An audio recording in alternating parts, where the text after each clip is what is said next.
है कि भैया ऐसा है, पेमेंट लेना हो तो ऐसी बातें नहीं करते। मैंने ये बोला था कि एसडीओ साहब को बोलो, एसडीओ साहब ऊपर जो है ना बात करेंगे। मेरे पास रिकॉर्डिंग है, मैंने सुनने के बाद ही बोला होगा। ठीक है, रिकॉर्डिंग है तो रखो अपने पास। आपके पास व्हाट्सएप करूंगा रिकॉर्डिंग वो मैं कर दो। हाँ, रिकॉर्डिंग करूंगा और बाकायदा केस कर। नमस्कार, मैं हूं सौम्या माथुर। इस वक्त आप जुड़े हुए हैं सिटी बिग न्यूज के साथ। ये जो रिकॉर्डिंग आप अभी सुनने वाले हैं, ये रिकॉर्डिंग है ठेकेदार और उन कर्मचारियों के बीच की जो कर्मचारी अपने पिछले 4 महीने से सैलरी ना मिलने की वजह से परेशान हैं और वो अपनी शिकायत ठेकेदार के सामने रखते हैं और ठेकेदार उस पर क्या प्रतिक्रिया करता है, आइए आपको सुनवाते हैं। मैं बरवाड़ा से बोल रहा हूँ, सॉरी, सार डिस्ट्रिक्ट से, बीएसएनएल टेलीफोन। भाई क्या करे यार, मुझे अगला बीएसएनएल वाला पेमेंट नहीं दे रहा, मैं कैसे पेमेंट करूँ? आप एक बार बीएसएनएल के जीएम साहब को बोलो ना कि हमारा पेमेंट कम से कम करे, 1 महीना का तो हम 2 महीने की सैलरी करा देंगे। नहीं, आप लोग जाओ सारे आदमी मिलके वहाँ पे उनको बोलोगे तभी तो हमारा पेमेंट निकलेगा ना। नहीं सर, आपसे पहले बात की थी 10 दिन पहले, आप बोले तो हमें उस टाइम उन्होंने बोला था कि मैं 10 दिन में पेमेंट रिलीज कर देंगे, मगर वो रिलीज किए नहीं। तो आजकल कर रहे हैं। नहीं, वो दे क्यों नहीं रहे? तो आप बोल रहे थे ना गवर्नमेंट की है ये, तो है बीएसएनएल देगी क्यों नहीं, ये नहीं देगी। तो देंगे, मगर देंगे कब? जब आदमी मर जाए उससे पहले ट्रीटमेंट होना चाहिए ना। पता चले चला मेडिसिन, आदमी मर गया फिर मेडिसिन लेके खड़ा है, तो फिर क्या फायदा हो मेडिसिन लेके? मरेगा कौन फिर? हम मरेंगे? हम मर रहे हैं ना। आप क्यों मरोगे? हम मरोगे? 4-4 महीने हो गए हमको।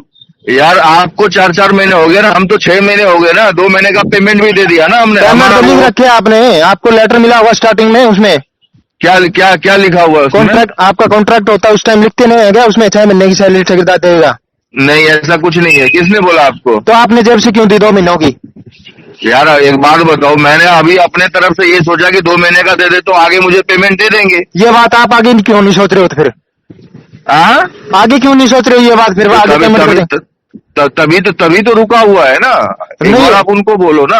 आपने उस दिन वो शिमला आए थे, आज शिमला से बात की, वो कह रहे हैं पुटअप कर दिया मैंने, बिल पुटअप होने के बाद में तो हो जाएगी। तो बिल पुटअप होने से नहीं होता ना, पेमेंट भी तो मेरे भाई आना चाहिए वहां से। नहीं, उस दिन तो आप बोल रहे थे पेमेंट अपने आप मैं करवाऊंगा, बोले मैं आपके चक्कर में घूम रहा हूँ, ये कर रहा हूँ। 1 महीना और खराब कर दिया आपने तो हमारा।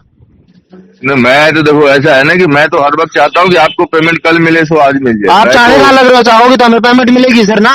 हमारे पास सारे रास्ते हैं, हम सोच रहे हैं भाईचारा में काम चलते तो ठीक है, पेमेंट तो हमें मिलेगी, हमें ही पता है। ये ना सोचियो आप पेमेंट नहीं मिलेगी।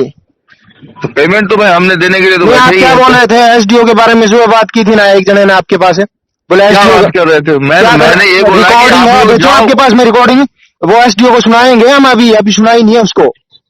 हाँ तो ठीक है। इन्हें क्या बोला था आपने? बोले एसडीओ को मारो, उसका हमारा बिल पैसे दिलवाओ। मैंने ऐसा है कि भैया ऐसा है, पेमेंट लेना हो तो ऐसी बातें नहीं करते। मैंने ये बोला था कि एसडीओ साहब को बोलो, एसडीओ साहब ऊपर जो है ना बात करेंगे। मेरे पास रिकॉर्डिंग है, मैंने सुनने के बाद ठीक है, रिकॉर्डिंग है तो रखो अपने पास। आपके पास व्हाट्सएप करूंगा रिकॉर्डिंग, वो मैं कर दो। हाँ, रिकॉर्डिंग करूंगा और बाकायदा केस कर। फिलहाल हमारी सिटी बिग न्यूज की टीम मौजूद है प्रिजात चौक के बीएसएनएल के ऑफिस में, जहां पर कुछ कर्मचारी अपनी सैलरी को लेकर धरना प्रदर्शन कर रहे हैं। इनसे मिलकर जानते हैं, इस पर गहनता से जानकारी लेते हैं कि आखिर मुद्दा क्या है।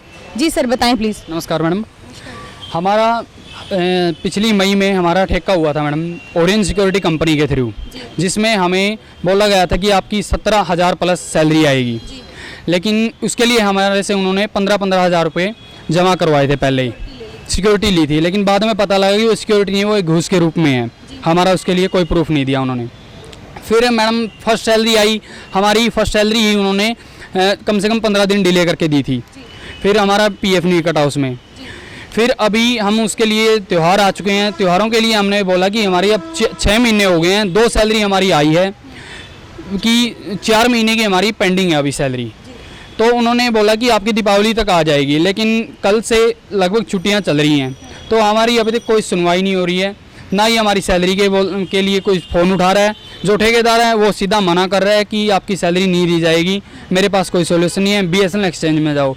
अभी एक्सचेंज में आए, एक्सचेंज वाले बोल रहे हैं कि एप्लीकेशन लिख दो, लेकिन लास्ट टाइम हम आए थे उधर भी हमारा कोई सोल्यूशन नहीं हुआ, ना ही अब शायद हमें कोई उम्मीद है। हमने अधिकारियों से बात करी, वो बोल रहे हैं आप एप्लीकेशन लिख दो, फिर सॉल्यूशन देखते हैं, करते हैं। जैसे आपने बताया कि आपके पिछले 4 महीनों से सैलरी नहीं आई, तो पहली सैलरी जब नहीं आई थी तब आपने क्या किया था? मैम पहले बस फ़ोन ही किया था, उन्होंने डिले करके बोला दे रहे हैं, फर्स्ट टाइम है, फिर आ गई थी। हम सेकंड सैलरी पे मैम हम हिसार आए थे, तब उन्होंने सैलरी हमारी दी थी। हमें नहीं पता यहाँ से दबाव हुआ था या क्या किया था उन्होंने। तो अब आप क्या चाहते हैं? मैम हम त्यौहार आ चुके हैं घर पे, हम सभी उम्मीद करते हैं। 4-4 महीने की सैलरी अटकी हुई है, 15,000 हमने घर से दिए हैं। आने जाने का हर रोज़ हम ड्यूटी पे जाते हैं, रेगुलर जाते हैं, और हमें कोई भी रेस्ट नहीं दिया जा रहा। हम रविवार को भी ड्यूटी पे जाते हैं, सरकारी छुट्टी है तब भी हम ड्यूटी पर जा रहे हैं, और 8-8 घंटे के हिसाब से हम ड्यूटी कर रहे हैं। तो इसलिए हम उम्मीद करते हैं कि हमारी सैलरी अब तो दी जाए, त्योहारों के अवसर पर तो कुछ किया जाए हमारे लिए। तो मेरे साथ और भी कर्मचारी जुड़े हुए, इनसे मिलकर जानते हैं। सर, अगर इस प्रॉब्लम का सोल्यूशन नहीं हुआ तो आप क्या करेंगे?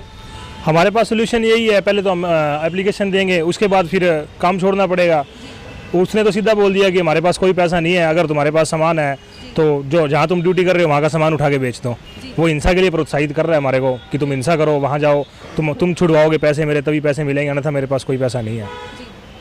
तो मतलब आपका कहने का मतलब ये है कि सिर से पानी ऊपर चला गया था तो आपने स्टेप उठाना पड़ा? हाँ जी बिल्कुल, 4 महीने बिना सैलरी के और बिना रेस्ट के। तो जो आप एप्लीकेशन दे रहे हो वो किसको दोगे, और क्या लगता है कि कितने दिनों में आपकी प्रॉब्लम का सोल्यूशन आ जाए? हम एजीएम प्लानिंग को दे रहे हैं, मगर सोल्यूशन की हमारे को फिलहाल कोई भी उम्मीद नहीं है अब तक।